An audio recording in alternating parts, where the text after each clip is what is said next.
Assalamualaikum warahmatullahi wabarakatuh. Alhamdulillahi rabbil alamin alladzi amarna an nusliha ma'ishatana linailis sa'adah wa nakuma bil wajibat fi ibadatihi wa taqwa. Ashhadu an la ilaha illallah wahdahu la syarika lah wa ashhadu anna Muhammadan abduhu wa rasuluh. Allahumma salli wa sallim wa barik ala nabiyyina Muhammad wa ala alihi wa ashabihi ajma'in. Amma ba'd. Bapak-bapak, ibu-ibu, jamaah pengajian yang dirahmati Allah, hari ini kita berada di hari kedua bulan Sya'ban. Kemarin sudah memasuki 1 Sya'ban, yang katanya Ibnu Rajab Al-Hambali itu dalam kitab Lataiful Ma'arifnya, Sya'ban ini merupakan muqaddimah li Ramadan, pembuka bulan Ramadan. Artinya kebiasaan-kebiasaan yang akan kita kerjakan di bulan Ramadan sudah harus kita lakukan mulai sekarang. Di antaranya adalah puasa-puasa sunnah, lalu membaca Al-Quran. Itu yang disebutkan oleh Ibnu Rajab Al-Hambali dalam kitab Lataiful Ma'arifnya. Tentu yang namanya muqaddimah ini harus sungguhan. Karena salah muqaddimah, maka kita tidak akan bagus pada proses di Ramadan itu. Saya teringat tentang masalah muqaddimah ini penting. Ada seorang hakim, seorang qadhi yang sangat adil, namanya Suraih.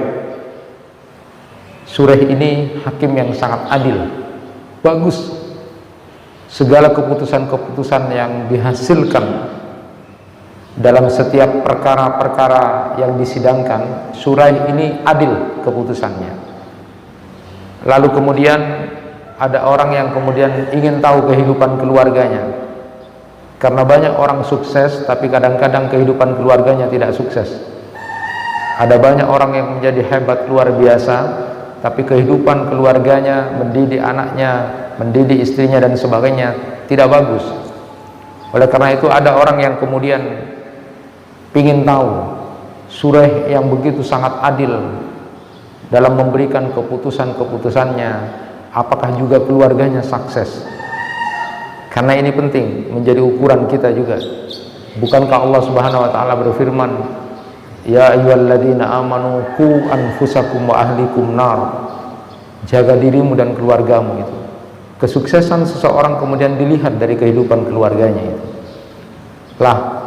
Bertanyalah seseorang kepada Suraih ini, ya Suraih, engkau terkenal sebagai seorang yang adil dalam memberi keputusan. Bagaimana kehidupan keluargamu? Lalu apa yang dijawab oleh Suraih itu? Dia menjawab, saya selama 20 tahun tidak pernah bertengkar dengan istri.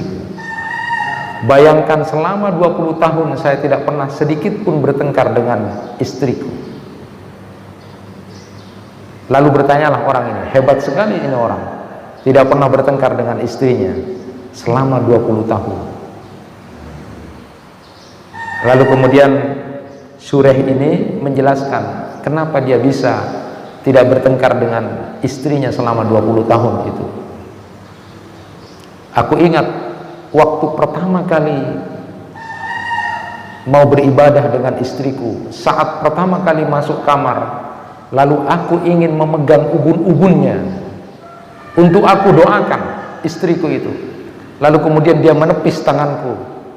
Dia tepis tanganku, lalu kemudian dia mengatakan, Mas, saya baru kenal Anda. baru sah hari ini. Saya tidak tahu siapa Anda, tetapi saya karena sudah sah menjadi istri Anda, saya ingin berbakti kepada Anda. Sebelum pembaktian saya setelah sah menjadi istri, coba tulis dan catat, beritahu aku apa yang kamu senangi dan apa yang tidak kamu senangi aku lakukan. Akhirnya kemudian Sureh ini kemudian mencatat, menuliskan, ini hal-hal yang tidak aku senangi. Kamu tidak boleh begini, saya tidak senang kalau kamu begini, kalau memasukkan laki-laki, segala sesuatunya dicatat. Apapun yang tidak disuka oleh Sureh itu disampaikan kepada istrinya di malam pertama itu, dan apapun yang disenangi oleh dia kemudian disampaikan sama istrinya itu. Saat itu dan seterusnya istriku itu menjalankan apa yang menjadi keinginan dia selama 20 tahun. Dia tidak pernah membuat sakit hatiku karena dia melakoni apapun yang kemudian aku senangi dan menjauhi apapun yang tidak aku sukai. Setelah itu barulah istriku minta didoakan ubun-ubunnya. Lalu didoakan, biasa kalau orang pertama itu mendoakan, Allahumma inni as'aluka khairaha wa khaira ma jabaltaha wa a'udzubika min syarri wa syarri ma jabaltaha alai. Itu didoakan, dipegang ubun-ubunnya. Itu istri yang baik. Nah, muqaddimah menjadi seorang istri membangun rumah tangga itu dimulai dari awal. Kalau salah di awalnya, maka berikutnya juga akan terjadi hal-hal yang salah. Ini pelajaran buat kita, bahwa ternyata muqaddimah itu menjadi sesuatu yang penting. Termasuk diantaranya adalah kalau orang mau memasuki sebuah proyek besar, kegiatan besar, maka tidak langsung di bulan itu, paling tidak 2 bulan sebelumnya sudah dilakukan itu.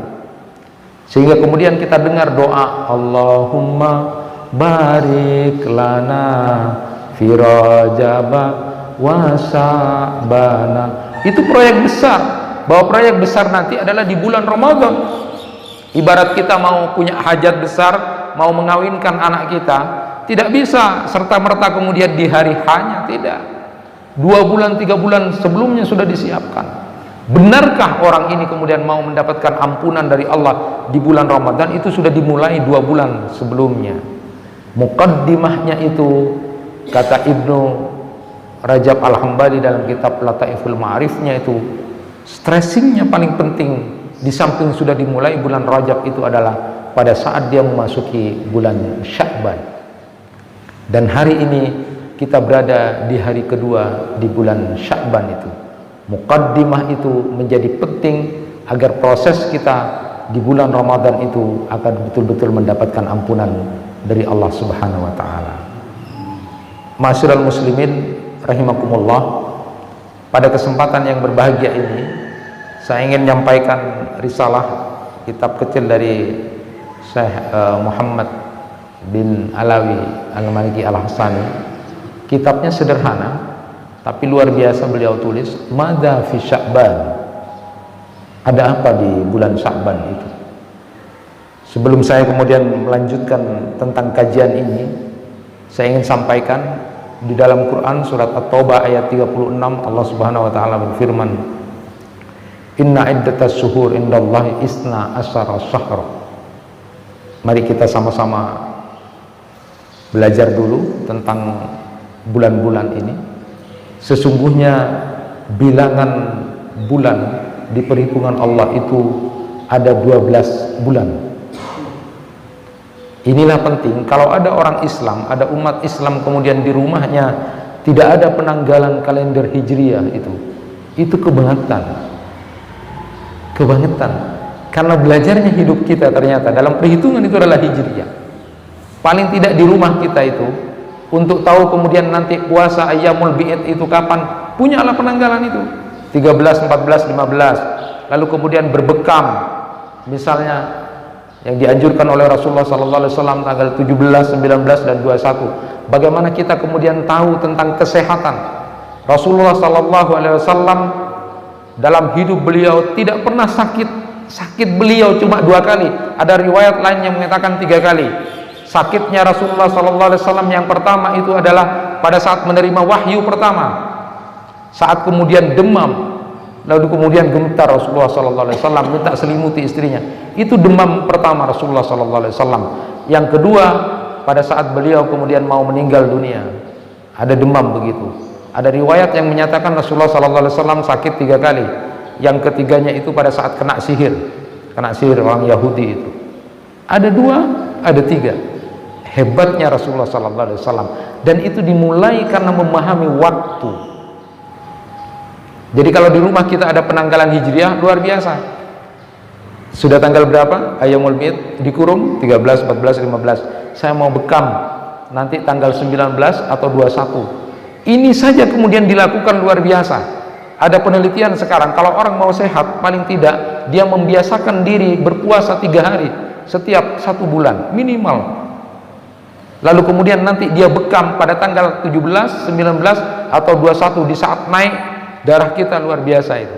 Semua darah penyakit kemudian akan hilang, sehat. Ini yang dilakukan dan terjadi pada Rasulullah SAW. Di rumah kita ada penanggalan hijriah. Nah, kita mulai di perhitungan Allah itu ada 12 bulan. Kita sudah mafhum itu. Pertama adalah Muharram, lalu kemudian Safar, kemudian Rabiul Awal, Rabiul Tsani, kemudian Jumadil Ula, Jumadil Tsani, lalu kemudian Rajab, Sya'ban, Ramadan, Syawal, Dzulqa'dah dan Dzulhijjah. Di antara 12 bulan itu minha arba'atun hurum, ada 4 bulan haram.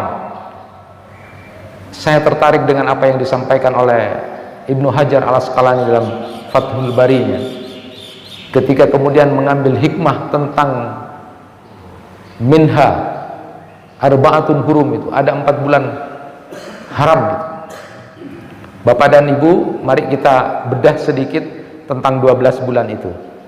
Nah, 12 bulan yang tadi itu ada 4 bulan haram, dan 4 bulan haram itu adalah Dzulqa'dah, Dzulhijjah, Muharram yang nyambung, lalu kemudian di tengah adalah Rajab.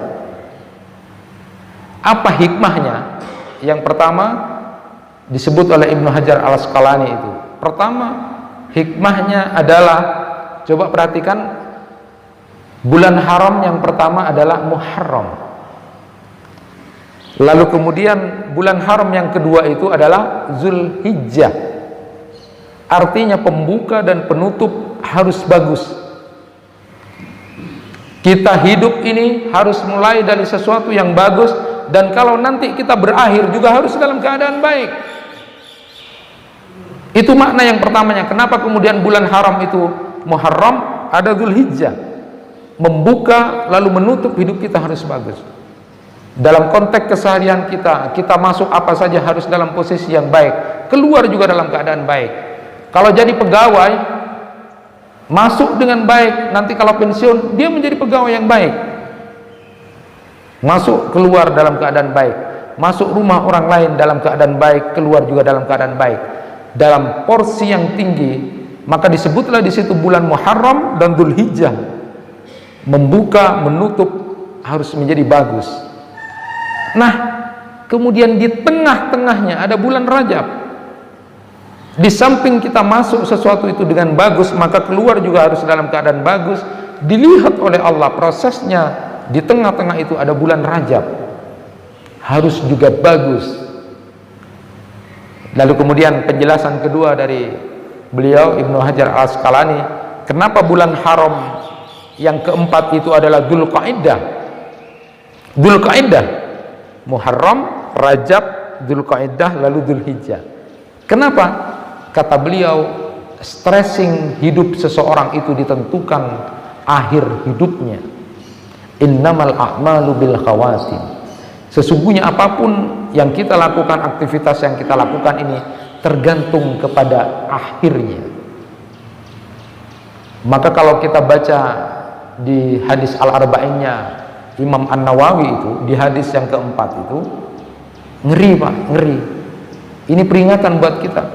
Rasulullah SAW sampai bersumpah, nanti kamu akan lihat ada orang yang perilakunya bagus,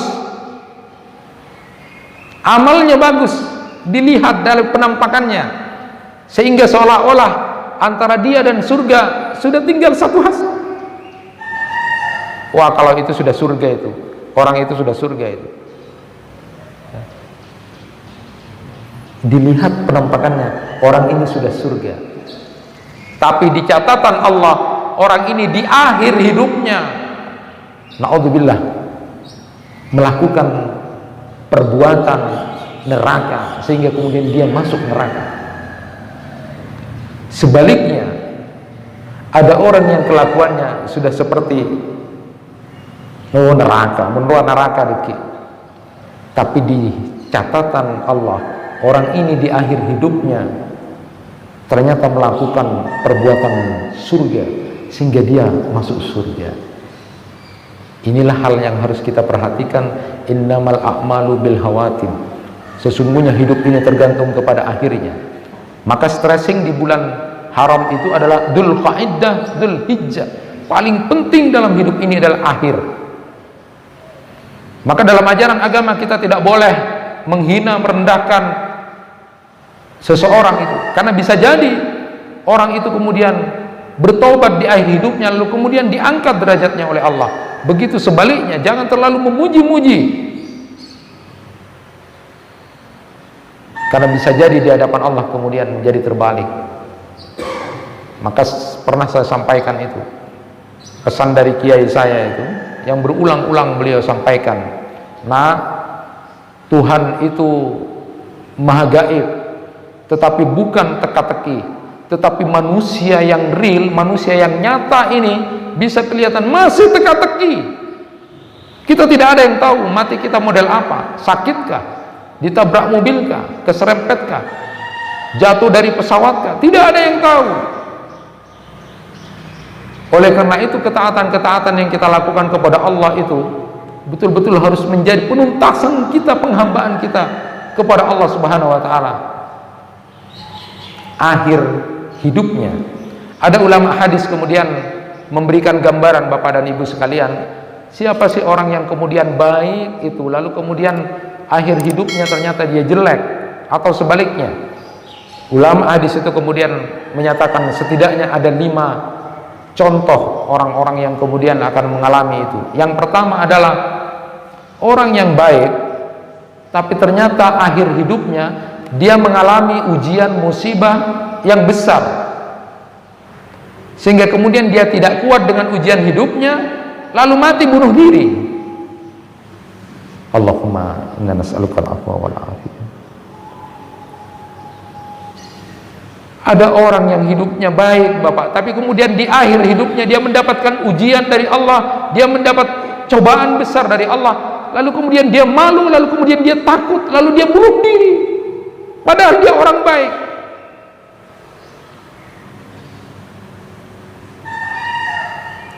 Wallahi, kata Rasulullah, ada orang yang kemudian amalnya dilakukan tiap hari sudah seperti surga, itu sudah dekat, tapi di catatan Allah terakhir seperti itu. Persis sama dengan kejadian seorang pemuda zaman Rasulullah SAW. Orang-orang sudah semua bilang kalau itu memang pemberani, bagus itu kalau perang, luar biasa itu, tidak ada yang ngalahin sama dia. Tapi Rasulullah menyatakan pemuda ini di neraka. Sampai kemudian ada sahabat yang penasaran, ngikutin itu pemuda. Benar, saat kemudian dalam salah satu peperangan dia kemudian tertombak, lalu kemudian dia malu nanti dikatakan kalah model perangnya, akhirnya tanpa sepengetahuan dan dilihat orang, tapi ada sahabat yang memperhatikan, dia bunuh diri supaya seolah-olah dia mati syahid. Na'udzubillah min dzalik. Hati-hati, di saat akhir hidupnya dia mendapatkan ujian besar dan cobaan besar, lalu tidak tahan dengan ujian itu lalu bunuh diri. Itu adalah orang yang kemudian akhir hidupnya tidak baik, padahal hari-harinya baik kelihatannya. Yang kedua, kata ulama hadis itu, ada contoh lagi orang yang kemudian baik, tapi kemudian di akhir hidupnya dia tertipu dengan syahwat dan subhat. Bapak dan Ibu pernah ingat cerita seorang muadzin yang sudah sangat terkenal. Bahasa kita, kalau seorang muadzin nanti di padang mahsyar itu, nanti lehernya seperti jerapah, ini sudah tanda-tanda dia masuk surga, karena ini seorang muadzin. Ada seorang muadzin yang kemudian pada suatu saat dia kemudian mau mengumandangkan adzan ke atas, lalu kemudian melihat gadis yang cantik. Gadis yang cantik ini ternyata dia adalah gadis Nasoro. Karena tertarik dengan gadis ini, padahal dia seorang muadzin, lalu kemudian ketemulah cewek itu, gadis itu, dia mau lamar. Aku suka banget sama kamu. Ketika aku mau adzan lalu lihat wajahmu, aku kemudian terbayang oleh kamu. Bagaimana aku bisa menikahi kamu? Aku seorang Nasoro. Lalu kemudian dia bilang, kalau kamu mau ikut Nasoro tidak apa-apa. Akhirnya akidahnya itu dikorbankan karena syahwat itu. Dia kemudian seorang muadzin yang luar biasa, sudah surga itu. Tapi di akhir hidupnya dia tergoda dengan seorang gadis, lalu kemudian mau menikahi gadis itu. Saat kemudian selesai menikah dengan gadis itu, apa yang terjadi? Belum ngapa-ngapain itu, ternyata sang muadzin yang baru saja murtad keluar dari Islam ini, lalu kemudian jatuh sampai kemudian meninggal dunia, tewas dia. Tewasnya dia sudah masuk agama Nasoro. Ada orang yang dilihat kesehariannya sudah bisa mengambil surga buat dia, dekat sudah, tapi ternyata di akhir hidupnya dia terjebak dengan godaan syubhat, terjebak dengan godaan syahwat. Hati-hati, padahal dia sudah surga.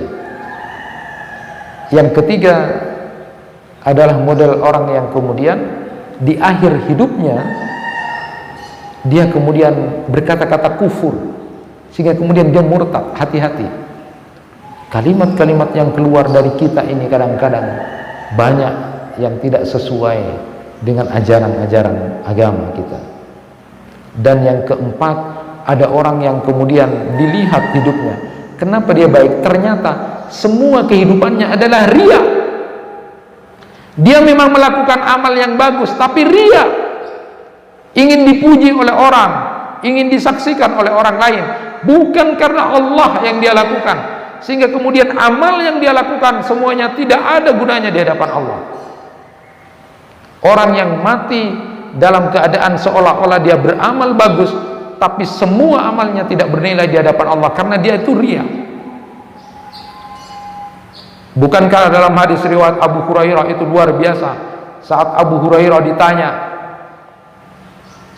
oleh Natil bin Qais, salah seorang sesepuh Bani Sam pada waktu itu, ya Abu Hurairah, ucapkan hadis Rasulullah, katakan hadis Rasulullah yang kamu dengar langsung dari Rasulullah sallallahu alaihi wasallam.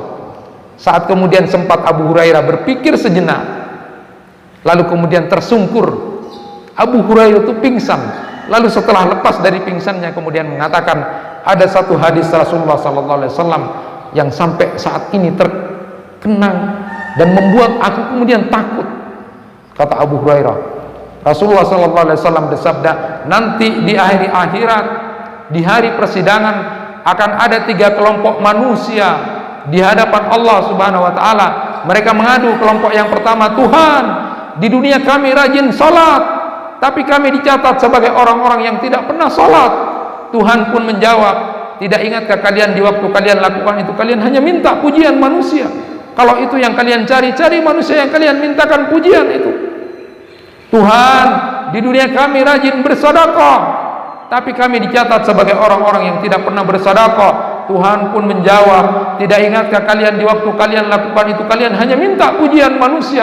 Kalau itu yang kalian cari, cari manusia yang kalian mintakan pujian itu. Tuhan, di dunia kami rajin berjihad, tapi kami dicatat sebagai orang-orang yang tidak pernah berjihad. Tuhan pun menjawab, tidak ingatkah kalian di waktu kalian lakukan itu kalian hanya minta pujian manusia? Kalau itu yang kalian cari, cari manusia yang kalian mintakan pujian itu. 3 kelompok manusia ini kemudian diseret wajahnya, lalu kemudian diceburkan ke dalam neraka. Itulah hadis yang sampai saat ini, kata Abu Hurairah, mengingatkan betapa luar biasanya tidak akan punya nilai di hadapan Allah ketika amal yang dilakukan seseorang itu riya, hanya untuk dapat pujian dari orang. Tes dan ujilah kita seberapa. Ma'asyiral muslimin rahimakumullah, berbicara tentang ini, ada orang yang bertanya, Kenapa Allah kemudian menyiksa orang-orang seperti ini, padahal tampakan lahirnya ini adalah amalan-amalan utama? Salat, sedekah, jihad, itu adalah amalan-amalan utama. Bahkan ada ulama yang menyebutkan 3 kelompok manusia inilah yang nanti akan menjadi bahan api neraka.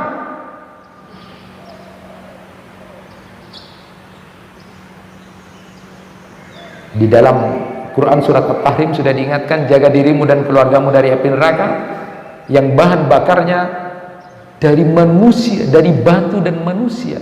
Manusia pertama yang akan menjadi bahan ini adalah kelompok orang-orang yang kelihatannya seperti itu, sehingga kemudian Abu Hurairah tersungkur, bahkan Muawiyah pun kemudian mengingat apa yang disabdakan Rasul, tersungkur juga. Ini orang-orang, bagaimana dengan orang-orang yang kemudian tidak baik dan jahat? Orang-orang yang dalam penampakan seperti ini saja menjadi bahan neraka. Kenapa? Karena riya. Semua amal yang dilakukan haba'an mansura, seperti debu yang berterbangan. Na'udzubillahi min dzalik. Ada yang bertanya, kenapa Allah kemudian menyiksa orang-orang yang seolah-olah beramal ini?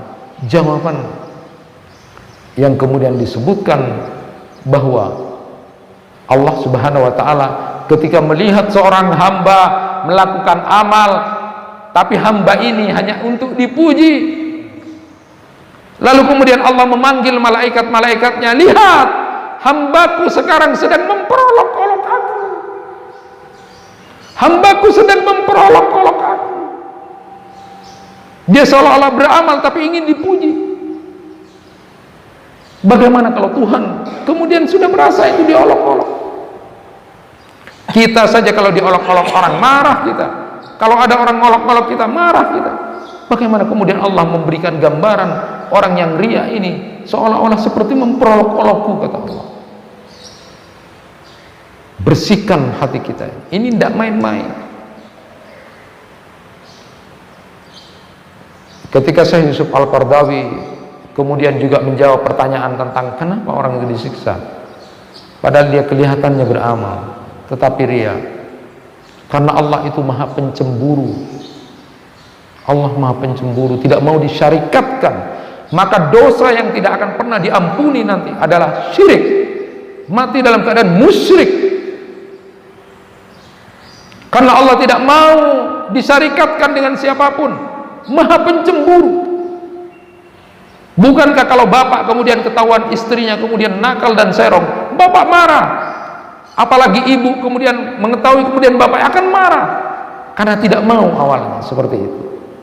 Apalagi Allah tidak mau, hanya ada satu kekuasaan. Maka saat ada orang yang kemudian beramal tapi kemudian ingin punya kepentingan-kepentingan lain, apalagi kemudian ingin dipuji manusia, Allah maha pencemburu, tidak mau diduakan. Kemudian yang kelima, kemungkinan yang kelima adalah orang yang melakukan amal ini adalah orang munafik.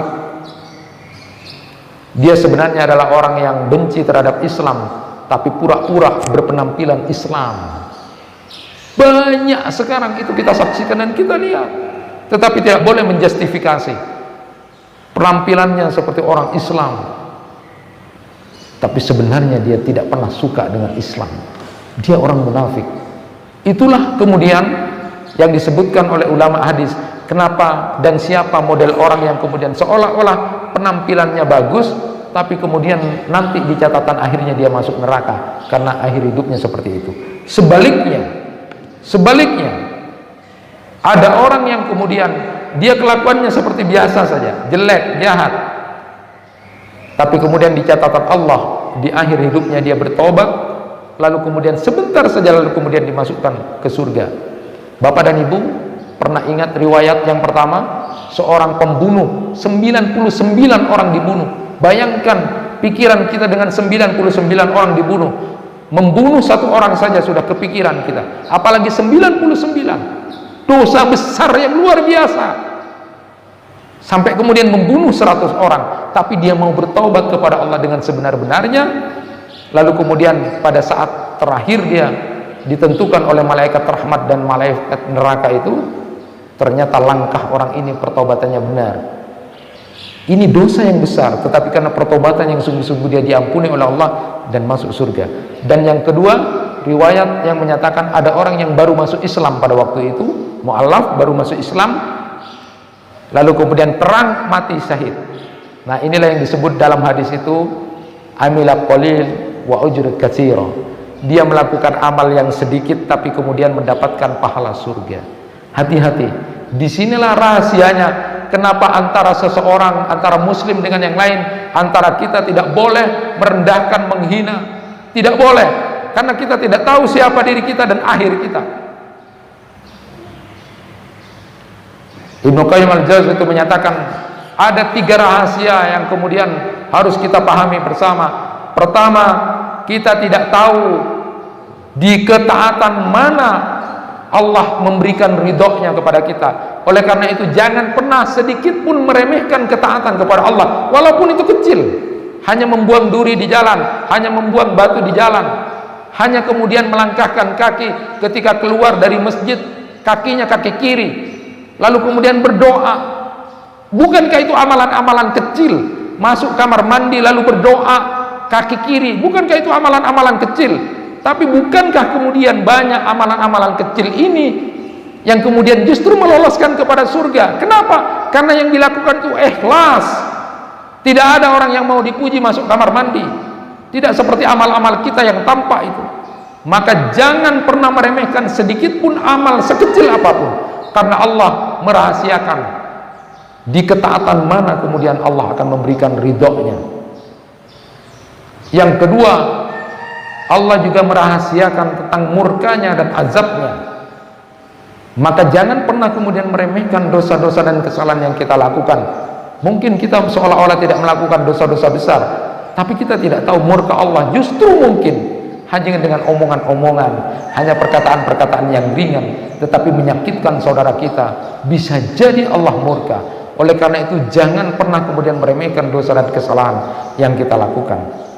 Dan yang ketiga itu adalah Allah rahasiakan siapa wali-wali Allah, siapa kekasih-kekasih Allah. Allah rahasiakan itu supaya kita tidak boleh merendahkan siapapun antara kita.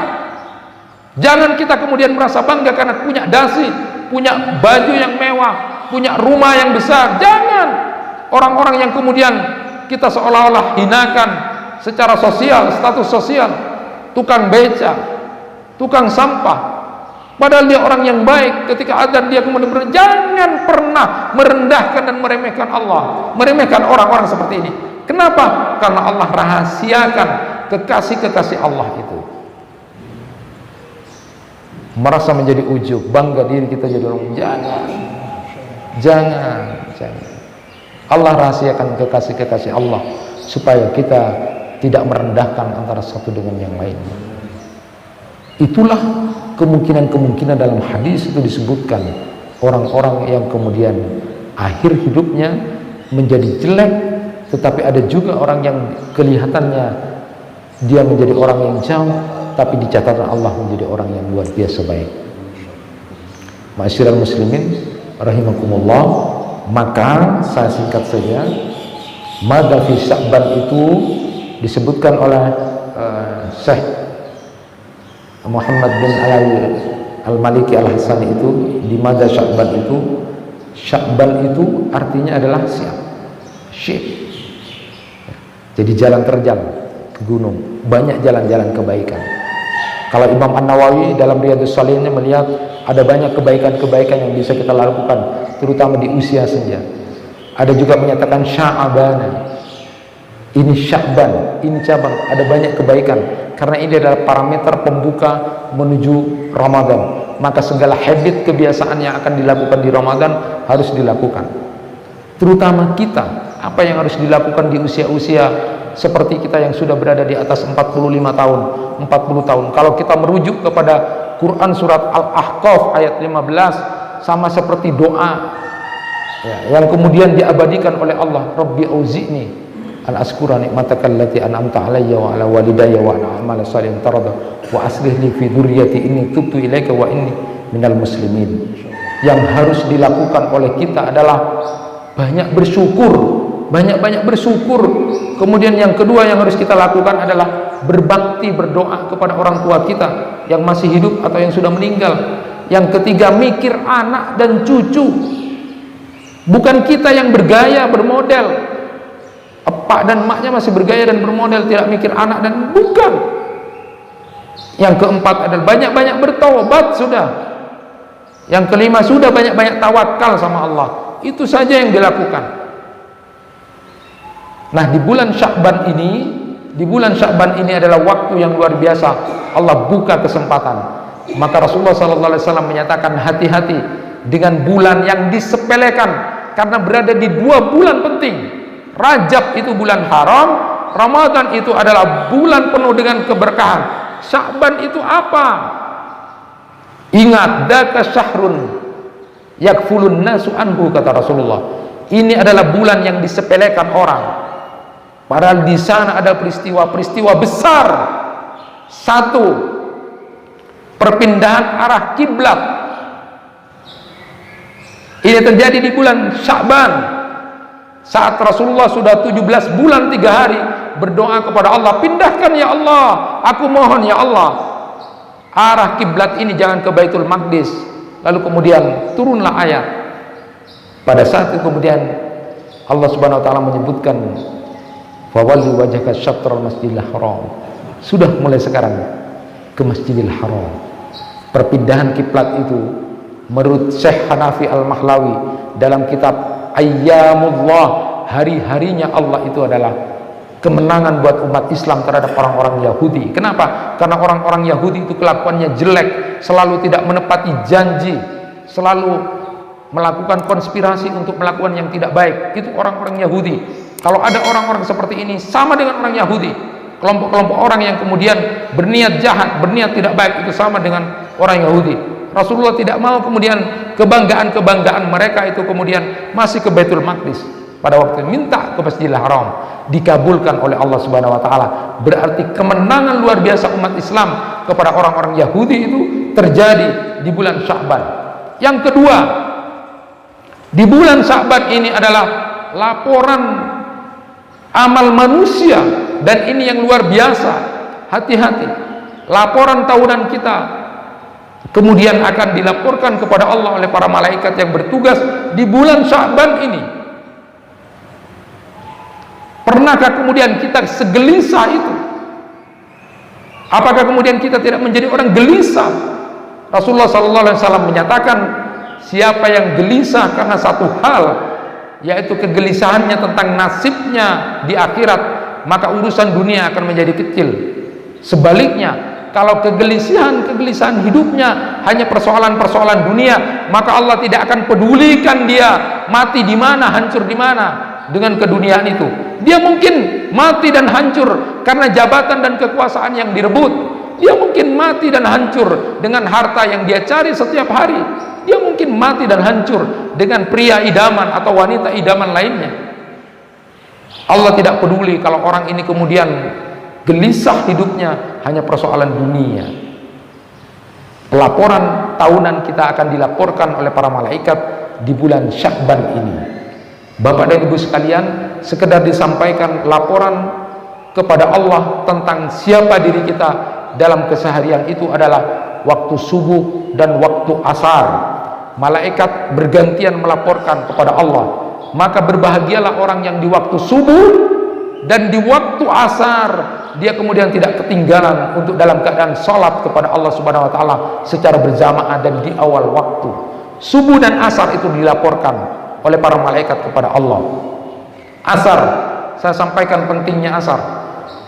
Rasulullah SAW menyatakan, siapa yang kemudian tidak salat asar berjamaah lalu di awal waktu, maka dia seolah-olah kehilangan keluarga dan hartanya. Jadi bayangan itu, gambaran hadis itu, kalau bapak dan ibu kemudian tidak salat asar di awal waktu secara berjamaah dalam keadaan mukim dan normal, maka seolah-olah seperti kehilangan keluarga dan harta. Bayangkan kita pulang ke rumah, lalu harta kita, rumah kita terbakar habis, anak-anak kita mati semuanya terbakar, istri kita mati terbakar, tinggal kita. Itu gambaran orang yang tidak salat asar berjamaah. Berapa kali kita sudah tidak melakukan itu dan tidak ada satupun yang menangis. Bahkan kita membiasakan diri sarip. Apa sarip? Asar menjelang maghrib. Masya Allah, laporan malaikat tentang diri kita adalah subuh dan asar. Dan berapa banyak laporan hamba-hamba, manusia-manusia itu dilaporkan pada Allah, subuh tidur, asar tidur. Masya Allah, tidak takutkah malaikat melaporkan harian kita di waktu subuh dan asar? Yang kedua, laporan mingguannya itu adalah waktu Senin dan Kamis. Maka Rasulullah suka kalau kemudian dilaporkan keadaan dirinya dalam keadaan puasa siam di hari Senin dan Kamis itu. Lalu kemudian laporan tahunannya adalah bulan Sya'ban ini. Dan yang terakhir, yang ketiga, di bulan Sya'ban ini, kata beliau, ini adalah penentuan umur kita. Bulan Sya'ban ini nanti akan kemudian disampaikan umur kita. Allah akan memaparkan siapa-siapa yang mati Sya'ban ke Sya'ban, siapa orang yang akan mati tahun depan Sya'ban ke Sya'ban ini. Allah akan paparkan siapa yang akan menimbal itu. Masyaallah muslimin rahimakumullah, mudah-mudahan kita termasuk di antara hamba-hamba Allah yang kemudian bisa mengisi waktu Sya'ban ini dengan penuh kebaikan sebagai mukaddimah kita menuju Ramadan, sehingga seluruh dosa-dosa kita diampuni oleh Allah Subhanahu wa taala, lalu kemudian mendapatkan rahmat dari Allah Subhanahu wa taala. Itu yang bisa disampaikan, mudah-mudahan bermanfaat dan mudah-mudahan bisa menjadi sebuah muhasabah perenungan buat kita. Marilah kita berdoa pada Allah Subhanahu wa taala, mudah-mudahan Allah Subhanahu wa taala mengijabah doa kita di waktu syuruk ini. Al-Fatihah. A'udzubillahi minasyaitonir rajim. Bismillahirrahmanirrahim. Maliki yaumiddin. Iyyaka na'budu wa iyyaka nasta'in. Ihdinas siratal mustaqim. Siratal ladzina an'amta 'alaihim ghairil maghdubi 'alaihim waladdallin. Bismillahirrahmanirrahim. Alhamdulillahirabbil alamin. Hamdan yuwafi ni'amahu wa yukafi mazidah. Ya Rabbana lakal hamdu kama yanbaghi li jalali wajhikal karim wa 'azimi sultanik. Allahumma shalli ala sayyidina Muhammad wa ala alihi washabihi ajmain. Rabbana zalamna anfusana wa illam taghfir lana wa tarhamna lanakunanna minal khasirin. Allahumma barik lana fi Sya'ban hadza ya Allah, wa ballighna Ramadan, wa ballighna Ramadan ya Allah. Allahumma barik lana fi hadza syahr Sya'ban wa ballighna Ramadan. Allahumma inna nas'aluka salamatan fid din wa afiyatan fil jasad wa ziyadatan fil ilmi wa barakatan fil rizqi wa taubatan qabla al-maut wa rahmatan inda al-maut wa maghfiratan ba'da al-maut wa hurran 'aynan fi syafri al-maut wa najatan minan nar. Rabbana hab lana min azwajina wa dhurriyyatina qurrata a'yun waj'alna lil muttaqina imama. Allahumma ahsin akibatana fil umuri kulliha wa ajirna min hisyid dunya wa adzabil akhirah. Rabbana atina fid dunya hasanah wa fil akhirati hasanah wa qina adzabannar. Subhana rabbika rabbil izzati amma yasifun wa salamun alal mursalin walhamdulillahi rabbil alamin.